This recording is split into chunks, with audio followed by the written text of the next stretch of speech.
Welcome to the deep dive.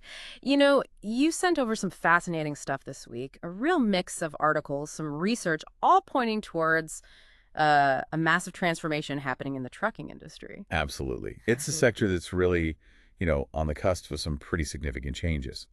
Our goal with this deep dive is to pull out the most critical insights from what you've shared, giving you a solid understanding of the driving forces and potential future paths without getting lost in the weeds. Right. Think of it as your fast track to being truly informed. Exactly.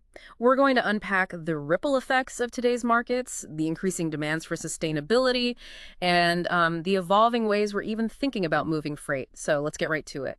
It seems the first big piece of the puzzle is the current state of the market and how demand for trucking services is, well, behaving. But that's right. The material you provided really highlights the volatility the industry has experienced, particularly, since the pandemic. We saw that initial explosion in e-commerce with everyone ordering online, which then led to a surge in demand for goods transportation. Following that, the complexities of supply chain disruptions and labor shortages created a very dynamic environment. It's been quite a ride. That definitely sounds like a roller coaster. The article mentions a gradual return to strength. What are some of the tangible signs of that recovery that the sources point to? What's interesting to consider is the specifics of this recovery.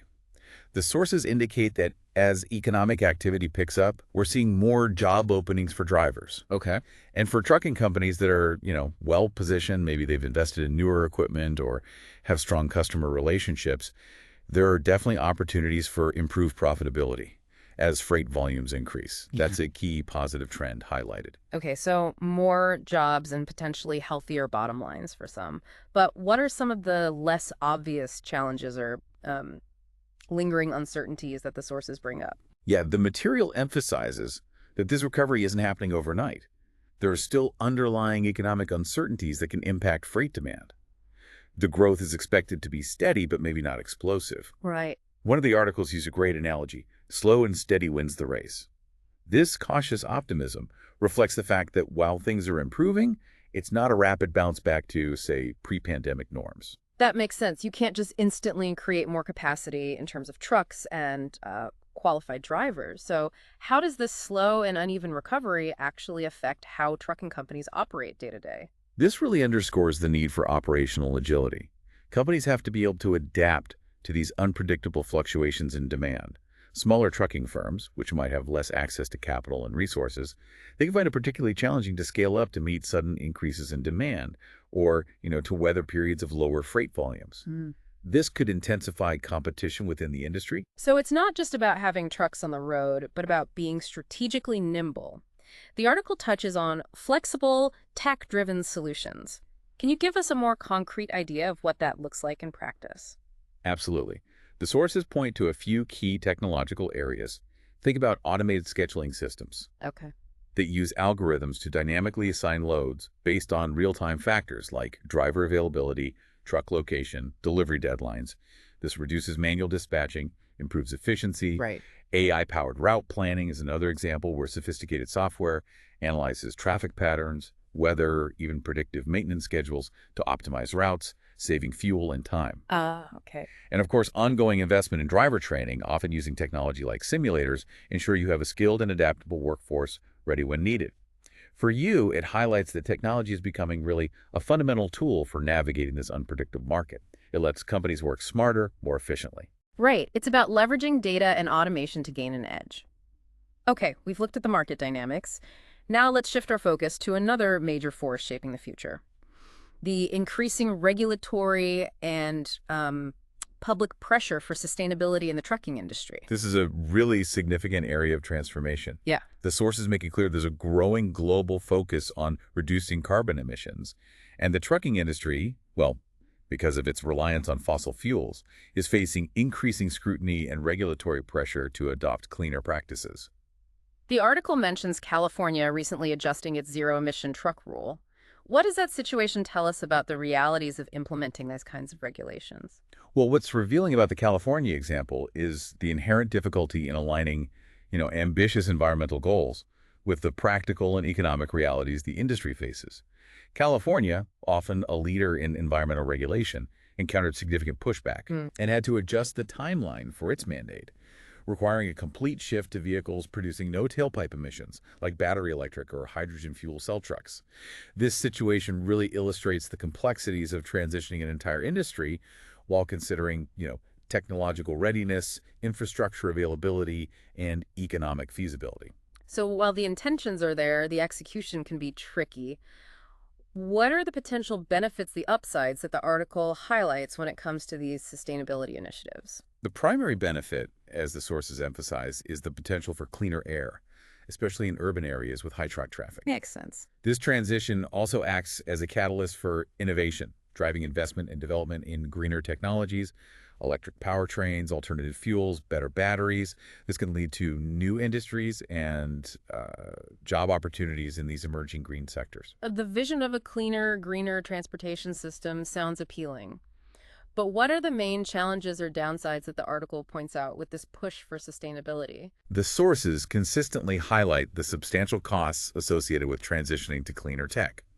Electric trucks, for example, often have significantly higher upfront purchase prices compared to traditional diesel trucks. Yeah, I bet. That can be a major financial hurdle, especially for smaller owner-operators and independent trucking companies. One of the articles used an analogy that resonates. It's like buying a new phone when your old one still works, but the new one is better for the planet. Right. A significant personal expense, magnified at the scale of a business fleet. Furthermore, the lack of standardized regulations and charging infrastructure across different states and regions adds another layer of complexity and cost, especially for companies operating over wider areas. It sounds like a bit of a double-edged sword. You want to embrace sustainability, but it could create significant financial challenges, especially for the smaller players. Precisely. This regulatory landscape could potentially lead to further consolidation in the industry, as larger companies with greater access to capital are better positioned to absorb the costs of transitioning to cleaner fleets. Interesting. However, the sources also suggest that early adopters, those who embrace fuel-efficient technologies and can demonstrate a commitment to sustainability, might actually gain a competitive advantage. They could attract environmentally conscious customers and maybe secure government contracts that prioritize green initiatives. Okay, so being proactive about sustainability could be a key differentiator in the future. Now, let's move on to how the actual movement of freight itself is evolving, with the increasing prominence of rail and other transportation alternatives. Yeah, this is where we see a diversification of freight transportation methods. Yeah. While trucking has historically been dominant, especially for overland transport, companies are increasingly exploring and using other options, particularly for long-haul shipments, where cost-effectiveness becomes a major factor. Right. This is leading to a greater reliance on rail and maritime shipping for certain types of goods and distances. It's crucial to remember, though, that trucking remains absolutely vital for shorter distances, and that critical last-mile delivery to the final destination.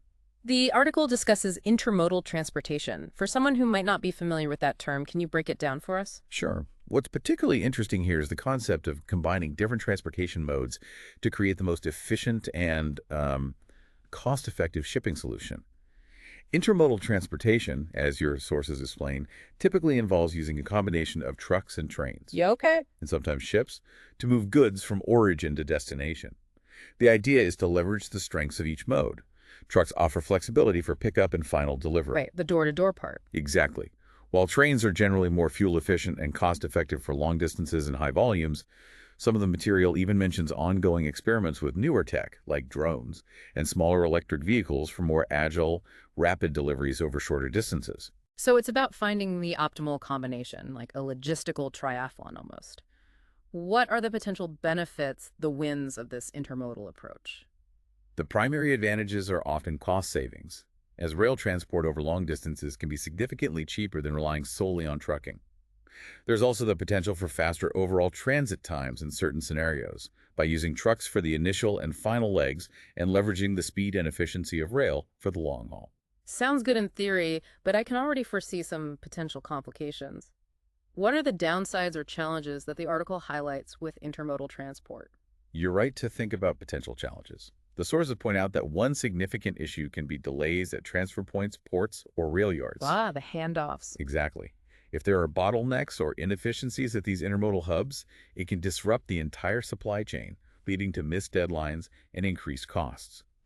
Coordinating the handoff between different transportation providers also adds a layer of complexity to logistics management. If communication or scheduling isn't seamless, it can lead to significant problems. So while it might offer long-term cost benefits, it introduces more moving parts and potential points of failure. How does this growing trend of intermodal transport impact the trucking industry specifically? Well, if we connect this to the bigger picture, the future of freight transportation is likely to involve a much more integrated and collaborative approach. Trucking companies will play a crucial role within these broader intermodal networks. So not disappearing, but changing roles. Precisely. It's not necessarily about a decline in trucking volumes overall, but maybe a shift in the types of hauls and the distances covered. This presents an opportunity for trucking companies to adapt by offering specialized services for drayage, that's the short-haul transport between ports or rail yards, and final destinations, Got it. and by partnering with rail and shipping companies to provide seamless end-to-end transportation solutions. For you, it underscores that the future isn't about one mode dominating, but about different modes working together efficiently. It really emphasizes the need for adaptability across the board. The final section of the material we looked at really drives this point home. The road ahead. Adaptability and innovation are key. Absolutely. The insights from all the sources converge on this central theme. The trucking industry is navigating a period of significant and interconnected challenges, from fluctuating market demands and increasing sustainability pressures to the evolution of freight transportation itself. Yeah. To not only survive, but to truly thrive in this evolving landscape, a strong commitment to innovation is absolutely essential. And the articles give us some specific examples of where this innovation is likely to occur, right? Yes, the material highlights several critical areas. Autonomous driving technology is one that holds immense potential to reshape the industry, improving efficiency, maybe alleviating driver shortages in the long run. The big one everyone talks about. Right. Then there's the ongoing transition towards electric fleets and the exploration of other cleaner fuel alternatives, crucial for meeting sustainability goals. Yeah. And perhaps less visible, but equally transformative, is the increasing reliance on sophisticated data analytics How so? for optimizing everything from route planning and predictive maintenance to fuel management and overall operational efficiency. It's about using data smartly. So it's not just about futuristic trucks, it's about a fundamental shift in how the entire business is conceived and operated. The material concludes with a really thought-provoking question. Are we truly ready for what's coming next? What's your perspective on that? This raises a crucial question about the industry's capacity for rapid, comprehensive change. It's not solely about the technological advancements themselves, but also about the necessary evolution in infrastructure, logistics networks, workforce training, even the regulatory frameworks. The convergence of these powerful forces really creates a kind of perfect storm scenario. Whether the industry can adapt quickly and effectively across all these dimensions, that remains a significant question. Definitely gives you a lot to consider. So, to bring it all together, it's clear that the trucking industry is at a really pivotal moment in its history. That's the key takeaway. Yeah, the insights from the sources paint a clear picture. The road ahead for trucking will look significantly different from the road it has traveled in the past. And it seems like the companies that can embrace change, prioritize sustainability, and leverage technological innovation are the ones most likely to be successful in the years to come. Precisely. Adaptability, sustainability, and a commitment to innovation are no longer just, optional strategies. They are the fundamental prerequisites for long-term viability and success in this evolving trucking industry. This has been a really insightful deep dive. And on that final thought, are we ready for what's coming? It kind of prompts you to think about what other sectors of the economy or even aspects of our society might be facing similar converging forces of change right now. What are the subtle indicators, the underlying pressures that might signal a major transformation on the horizon in other areas? Definitely food for thought. Thanks for joining me for this deep dive.